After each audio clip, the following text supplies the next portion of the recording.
Έχει μανία με αυτά τα Toyotάκια. Από ό,τι ξέρω φοράει μια μηχανή 4AGE 1600 turbo. Θα αλλάξει για εσένα. Το έχεις του κούτσου που είναι. Όσο βγουν, θα γυρίσουν από τη μαδάκι.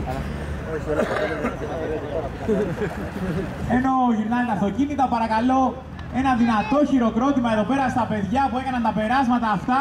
Πάμε λίγο να τους χαροποιήσουμε. Έχουν κάνει τόση προσπάθεια για να έρθουν εδώ πέρα να κάψουν λάστιχο και να μοιράσουν χαρά σε όλους τους φανατικούς του μηχανοκίνητου αθλητισμού και ιδιαίτερα του dragster.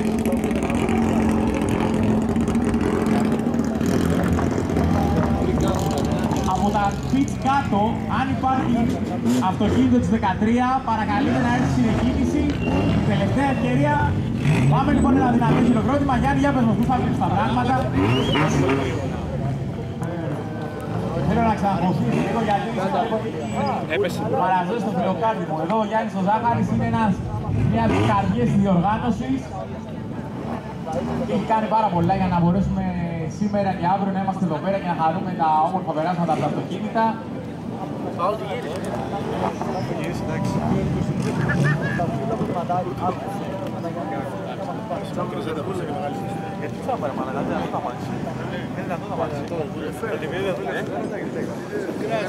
Να ετοιμάζω λοιπόν τα επόμενα αυτοκίνητα, τις επόμενες κατηγορίες από τα επόμενα περάσματα που θα δούμε σήμερα. Πηγαίνετε σαν αμάξι, πάρε φορά για την ευρωπαϊκά. Ναι, πάντα με έτσι.